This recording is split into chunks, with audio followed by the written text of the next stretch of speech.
Do you think, like, do you want to talk about real estate? I thought we were talking about bacon. Welcome to this week's show of Mike's Show, Thinking with Mike. where we only Talk about focus on growing my business.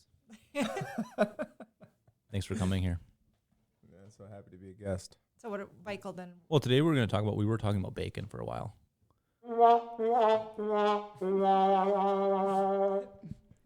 Maybe. See, the problem is this thing's too close to you. Yeah, I was thinking the same thing. Yeah.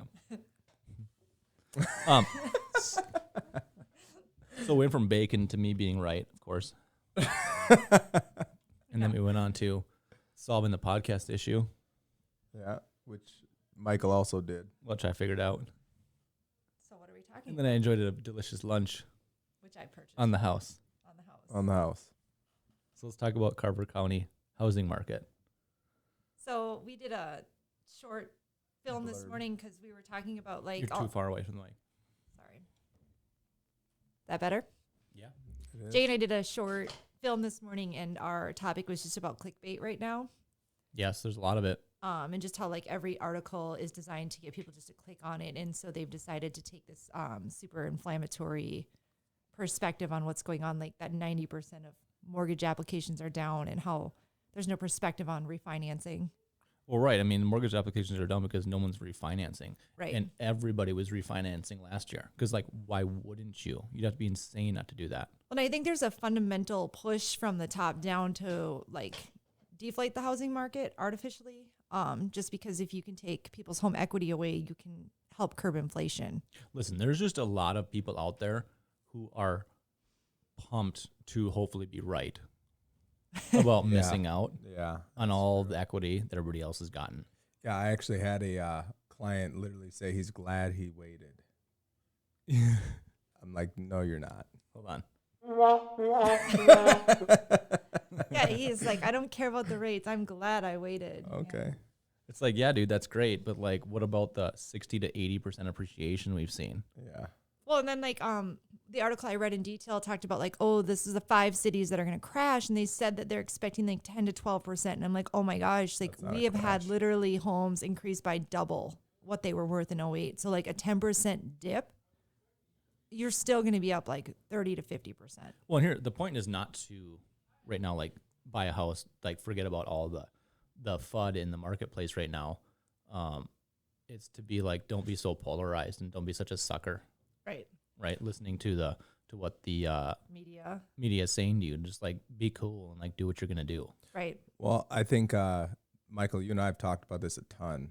You got to look for the opportunity in the market that you're in. Yeah. You can't, like, sit and hope and wonder, like, what may or may not happen because you don't know what's going to happen. If this year taught us anything, it's that we don't know what's coming tomorrow. Well, I was listening to a thing on Charlie Munger was talking, and whether it was relevant or not. I think it was, but he was talking about, he goes, you may have the opportunity in these down markets, which are just, like, normal, to pick something that's, like, the less bad, right? Mm-hmm. You may not hit a home run. And the cool thing about housing is that it's a place to live, Mm-hmm. right? So you get some utility out of that. And over time, it goes up, right? Right. And if interest rates go down in the future, guess what you get to do? Refinance. You get to refinance, right? Yep. And if you buy a cash flowing property, like, it's cash flowing whether it goes up or down. So, like, there's a Well, lot of positives to that. Right now, if you can find something that cash flows, the opportunity is tremendous because you're going to get a better price than you would have 6 months ago. And when you get to refinance, you're going to bag so much more cash flow, Oh my God. If you all get while getting equity along the way. like, if you get out there right now and you're cash flowing on something with, a 7.5% interest rate, 8% interest rate, like, you are killing it. Right. Right. And, like, we're helping through negotiations on one right now where they're going to be making, it's not a lot, but it's something. But when those rates go back down, it's going to be phenomenal. In the meantime, somebody else is buying it. So, Yeah, you get strapped into the equity. yep. Yeah. You are getting equity paid down just on the payments. Yeah. People forget about that when you're buying cash flowing real estate, is that every single month, like, your mortgage is getting paid down for you. Right. Yeah. Yeah. I mean, someone else is buying the house. So, long story short, like today, our expertise is specifically in Carver County, which is why we're trying to anchor it in that, is like, we're seeing an inventory boom, which means sellers are wanting to move and sell, which means that buyers are looking to buy. So the market is stirring, but we're seeing an excess of inventory, which is causing better buying conditions for buyers. I still don't think it's a buyer's market. I still don't think it's a seller's market. We're somewhere in between. So, Well, and like it's crazy because if you have something that a lot of people want, it's still going like that.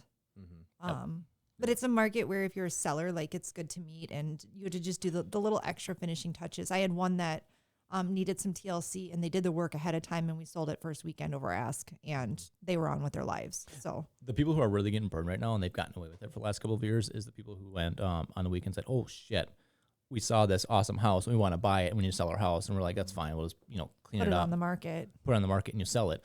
The people that haven't taken the steps to take care of their homes ahead of time and are just trying to put their house in the market quickly are getting hit hard. Yeah, they're getting blasted. it's that mentality that buyers have a vision when they don't. Like we're back to carpet and paint, right? Yes. We got to do those things to prep your house. Yep, I've got one coming on that they're recarpeting it this weekend, and that's going to be the difference maker for them. Spend $5,000 on market or on carpet, list and sell for $10,000 more. Yep. Or at least sell, right? Quickly.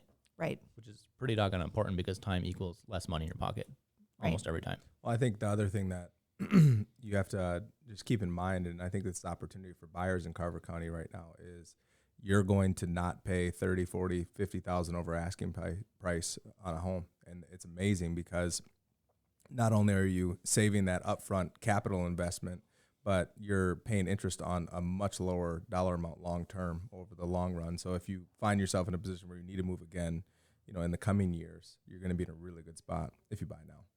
Totally. Yep. We're seeing investors use more cash upfront to kind of mitigate that risk, right? So more down payment, you might be doing a 50% down property to get that property to cash flow and be safe. Yep. But that's how people are getting properties right now. Yeah. I actually, my mind is changing in the moment right now on that because I have been so focused on in our own portfolio trying to look for things that cash flow. But I think that's short-sighted. I think if we can get something that makes us something right now, it might not be what we want it to, but if it makes us something right now, that's a super good use of cash, and we need to go ahead and do that. Well, you get really stuck on the numbers that you used to be able to get, right? You anchor your buy box on a 10% cash on cash, and maybe you need to readjust those numbers. I still think cash flow makes sense from like a risk perspective. Like that's what survives ups and downs is a positive cash flow and the ability to reduce rents if you need to. So you have to be careful with it. Yeah. But maybe detaching from that 10%, 8% cash on cash and taking something that's that works instead of is a slam dunk. Right. Will be a slam dunk in 36 months when you can refinance. Yeah, Right. even if it's 5 years, like who cares, right? Right. Your money's not sitting in your checking account. Well, and I think what are the stock markets losing annually right now? I think our portfolio is down like 23%. It's more than that. This I year? looked at it. It's bad. You'd be killing it at 23%, like killing it. Right. So, so when you look at that, it's like if you have cash to park, I mean, even if it only cash flows or breaks even, that real estate asset is so much better off because, you are getting equity every month. They're paying you equity. Yep.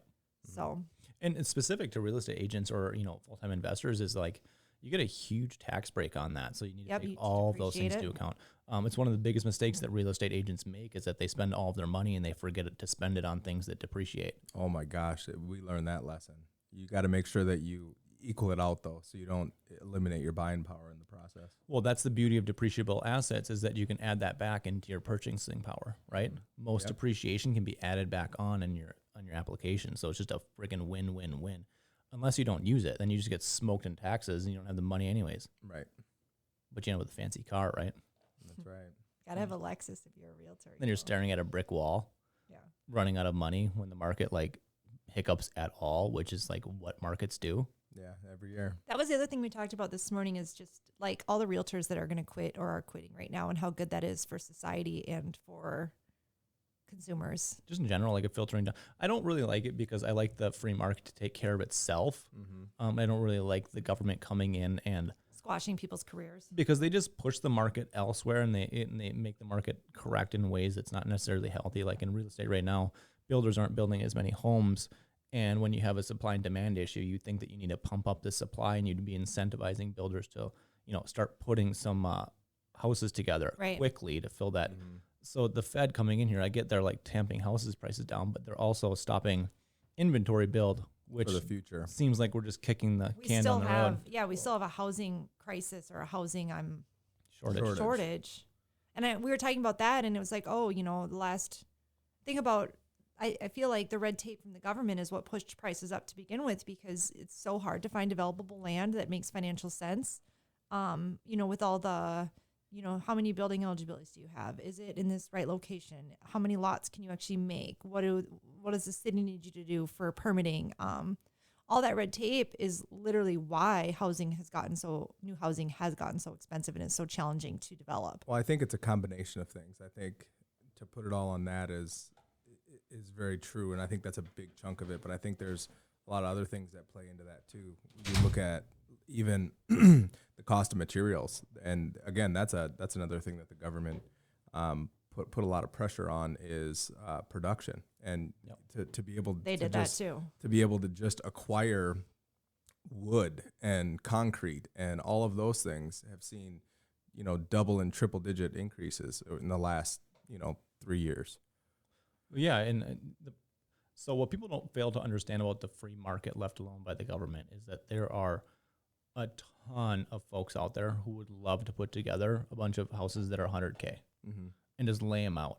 But when you add the supply chain problems, you add the bureaucracy that goes into building a house, the permit price, all of these things, it becomes impossible to create entry-level housing. And so all you do is these developers who would love to do like entry-level housing at 100K is that they go and make massive apartment buildings because they get that cost per unit down and they end up cash flowing and they're putting their money to work that way. So when the government gets in the way, it just consolidates it and you just create more of a renter's class, and that super sucks. Yeah. Yep. Yeah, it does. Perfect. All right. Well, I think that's the take on the market right now. We're going to keep doing this. We just figured out this podcast studio, and it's freaking dope. We are going to, we're probably not going to roll with, just the Remax. We're going to get our logos up here. So but that's going to be the main change we're going to be doing. We're going to start doing this more often, you guys. So start following. We're going to have a lot of fun doing this. Thanks for coming. Next time we'll talk about bacon more. Well, and if you're buying a house in the next 10 or 100 days, like you got to hit us up. Like, let's get planned now. Like that's the goal here. Bye-bye. Bye.